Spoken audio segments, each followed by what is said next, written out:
Warning. This episode of Brathouse Sports will include a disturbing subject that will be sensitive to some viewers. Viewer discretion is advised.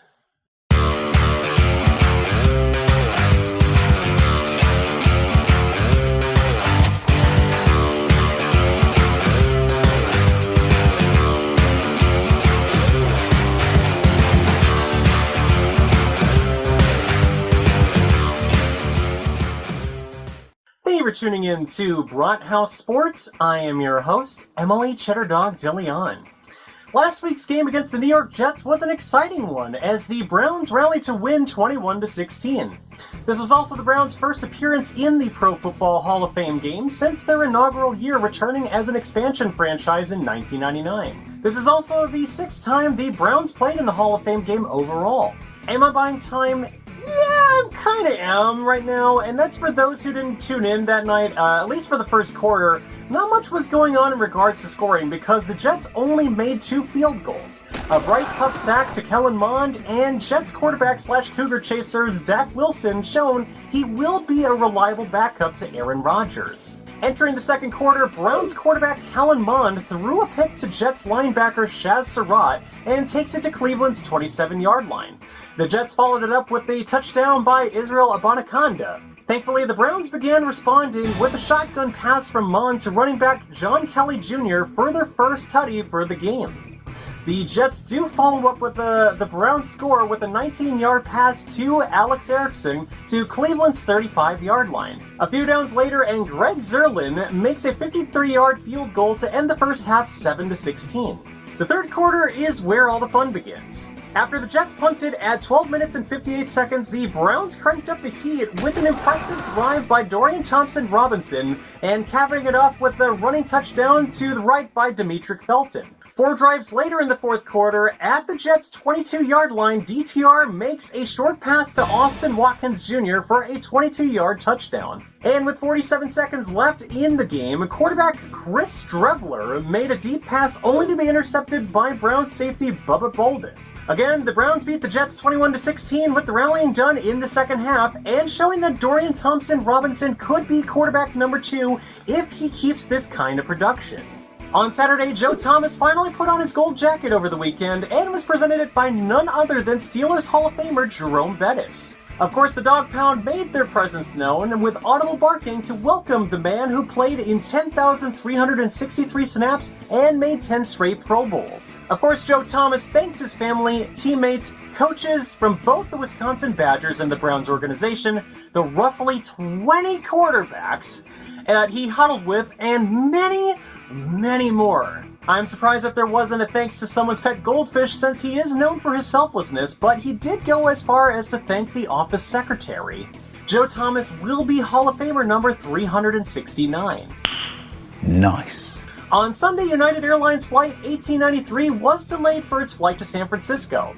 A gate agent blamed the Cleveland Browns for trashing the plane following their flight from Greenbrier, West Virginia, back to Cleveland, Ohio, following the team's training camp. A pilot on the plane said this was the most disgusting he's seen a plane in his career. It was further elaborated that the aircraft was full of garbage, spilled food, and drink everywhere. LiveAndLet'sFly.com did point out a discrepancy, though, that after landing in Cleveland, there was a 2.5-hour lull period for crew to clean up if necessary before traveling to Washington, D.C. for the Washington to San Francisco flight. So that does beg the question.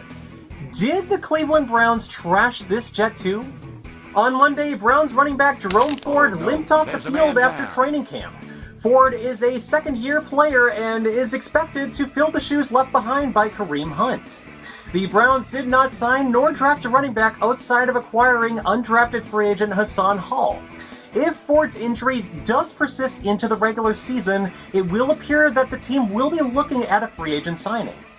Right now, it appears that Demetric Felton, John Kelly Jr., and Hassan Hall will be making more carries during the preseason. The Browns made a couple of signings and a roster cut. Last week Tuesday, the Browns signed cornerback Lorenzo Burns. He originally signed to the Cardinals as an undrafted free agent in 2021, but spent his time with the Jaguars practice squad in 2021 and 2022. Burns also played in the USFL for the Birmingham Stallions. Defensive end Charles Wiley was signed Monday after having a tryout the day prior. Wiley is from the UT San Antonio and was an undrafted free agent that originally signed with the Baltimore Ravens. He was on the Ravens and Giants practice squads. In order to make room for Charles Wiley, the Browns did release receiver Rashawn Henry. The Browns are holding another design contest, this time to determine what will be on the 50-yard line. The team released 4 different design options for fans to vote for. Option 1 is the running Brownie the Elf logo chosen in last year's contest. Option 2 is the new Dog Pound logo that was designed by Houston Mark from the recent dog logo contest from earlier this summer. Option 3 is a simple 5 stripes that replicate the Browns helmet stripes on its orange background. And option 4 is the Browns' primary logo, which is, well, the helmet. Fans have discussed that a 5th option that honors Jim Brown should have been an option, and frankly, I do have to agree with that. I hope a design for him could be on the 25-yard line. And before we go, we do have to talk about former Browns quarterback Johnny Manziel.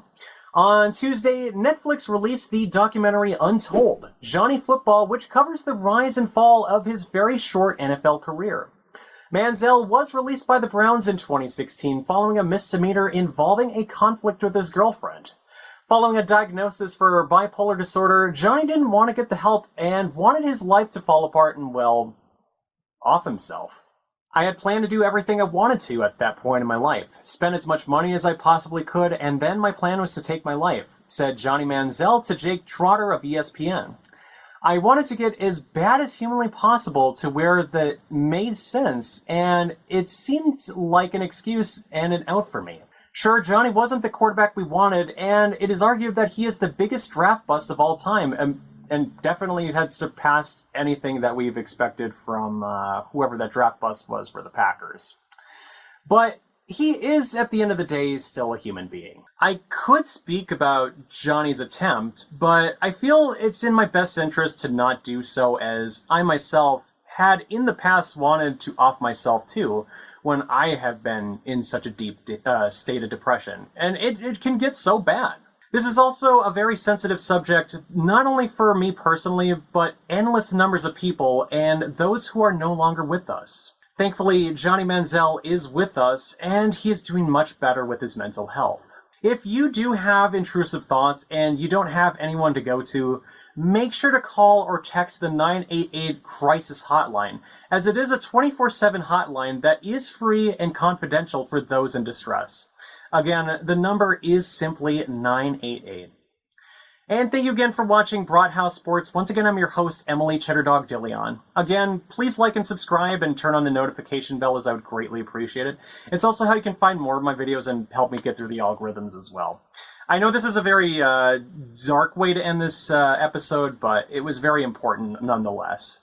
And once again, I'm your host, Emily Cheddardog DeLeon, and I will see you next time.